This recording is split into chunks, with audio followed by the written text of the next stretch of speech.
again, Chris, you're going to have to take a majority of this one because, as I've said, I'm not the biggest video game guy. I played Pokemon. And that's about it. That's about as extensive as my video game knowledge goes. Yes, we have discussed this before, and it's definitely, I don't know to what extent it's come up on the show to this point, but yes, video game movies. We talked about it at the beginning, obviously, with the whole World of Warcraft and Assassin's Creed of it all back in 2016.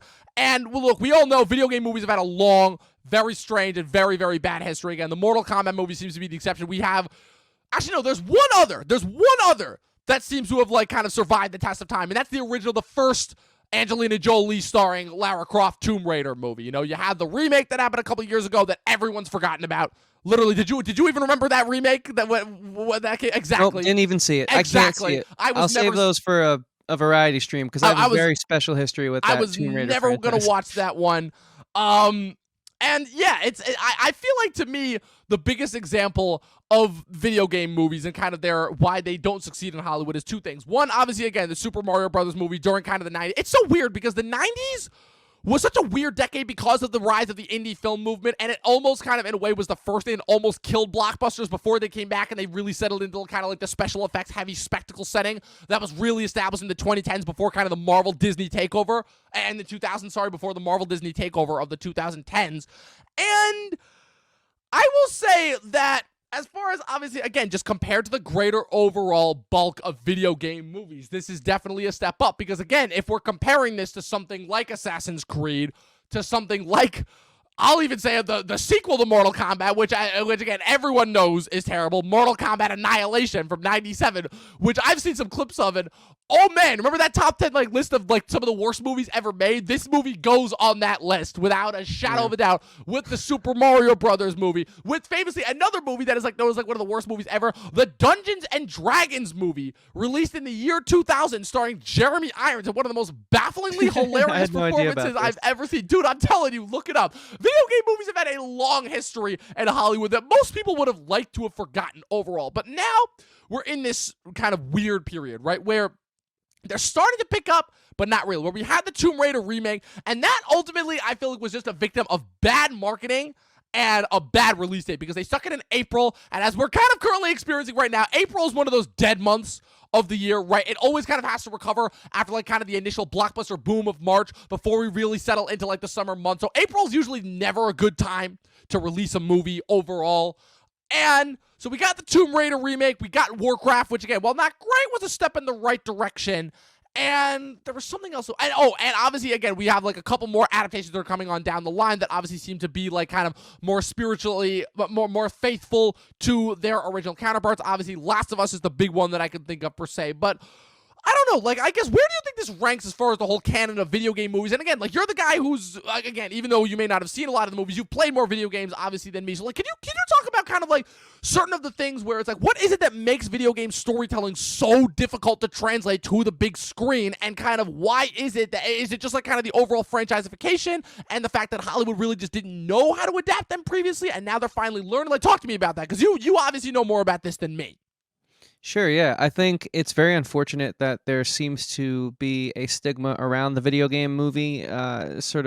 Its history is marred with a bunch of failure, and I think it's been an issue, man. I don't know why, because we've seen adaptations of books, comics, novels, memoirs, everything, really. I mean, we've seen, adaptations of folk tales and folk stories that were orally passed down through history and have been successful. I don't understand why video game movies have such a hard time sort of crossing through. I think, for one, there's a stigma that audiences put on it, and I think it's because the studios put this stigma on it. It always seems like there's something about a video game movie that is going to be the reason you go to see it, where as like other movies, it's just like, okay, this is going to be an awesome movie. Like, what do I mean by that? I mean that, like, with this movie, it seems like they were kind of like, you're going to want to go see this movie because the action's going to be what you didn't get in 1995, because the special effects are going to live up to what you didn't get in 1995.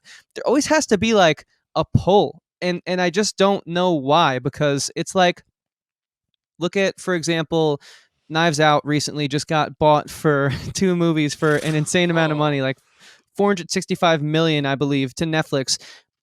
There was no, hey guys, Netflix is buying Knives Out because we want more murder mystery in a big house. It was just like, hey, like we bought Knives Out, we have the next 2 coming, get stoked. That's it. Why do we have to have this sort of hill that these movies live or die on, you know? I don't understand why video game movies are in that position every single time. Like, for example, the World of Warcraft movie. I remember the conversation around that being, okay, this is going to be the video game Lord of the Rings. This is why does it have to be something? Why can't it just be a good movie that just happens to be adapted from a video game? So already I think the machine, whether they realize it or not, fails themselves. The studios that end up hiring marketing teams for these movies, they shoot themselves in the foot. Secondly, I think you had a movie that Detective Pikachu, which didn't do any of that. It was a great film because of that. It was very successful. Audiences really liked it. Critics didn't like it, but that's going to happen. It's a video game movie. I mean, critics don't like anything. Critics don't like anything now, unless it's made by a well-known filmmaker. That's the only thing critics like now. And even then, they don't like it. Right. And you know, look at the top movies that have made $1 billion. Most of those movies the critics didn't really like. So it's like that's not the biggest concern. Yeah, nowadays. Like Aquaman 1 comes to mind. But it's just so like with Detective Pikachu, and that's why I'm really glad you started this off with Pokemon. That movie was like the first video game movie where I wasn't told to go watch it because of a reason. I was just told to go watch it because it was another movie that was coming out that had normal marketing, had a normal sort of rollout.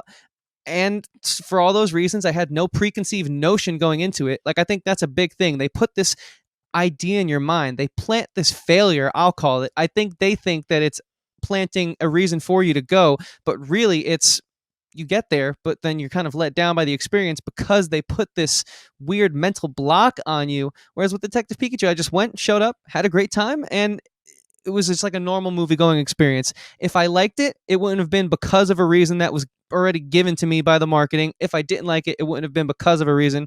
It would have been because of my own review, my own experience. And I don't know why, but we're in this, like Assassin's Creed is another great example. They were just like, man, this is going to be the Ezio Auditore that you did not get in the games. And it's like, again, we don't need that, man. Like, you're just ruining. And that's why I'm really happy this Halo TV show that's coming out has been so vague. That's the other one that I was trying to think about. And yeah, I love Halo, guys, just so you know. And I really hope we don't play the stupid game that we play, because it's almost like, and I get it, until video games came around, music and movies were kind of splitting the lion's share of the entertainment industry. And now video games are just the biggest export of our country. They're just crushing it, and they make so much more money than either of those industries combined. There could be some bitterness there. I like to think there might not be, but you tell me, man, because Sonic was set up for failure. Sonic was set up for failure, and Sonic ended up being way better than they thought it would be. So that I do find it funny, and I do find it constantly funny how every time it seems that Hollywood, again, it's like either set something up for failure, obviously they shoot themselves in the foot, and then it's always the things that they put either minimal or little to no marketing behind that end up being the best. Like Raya and the Last Dragon, obviously, again, just to kind of pivot back to a point you made earlier. That movie was great, and it was fantastic, and it had like no marketing behind it. I saw like one trailer for it, and that was it. And the only announcement they did was, oh, watch this on Disney Plus for $30.99. It's like, bruh, like, I don't understand kind of the mentality that goes into why they market certain things over others, right? But that's Hollywood, right? I don't pretend to understand that. We've been talking for years about Hollywood's hypocrisy, right, and their own kind of overall indulgence in self-importance. But you are right. I definitely think you hit the nail on the head as far as kind of certain of the marketing goes, where you're right as far as certain of like the video games like kind of set themselves up for failure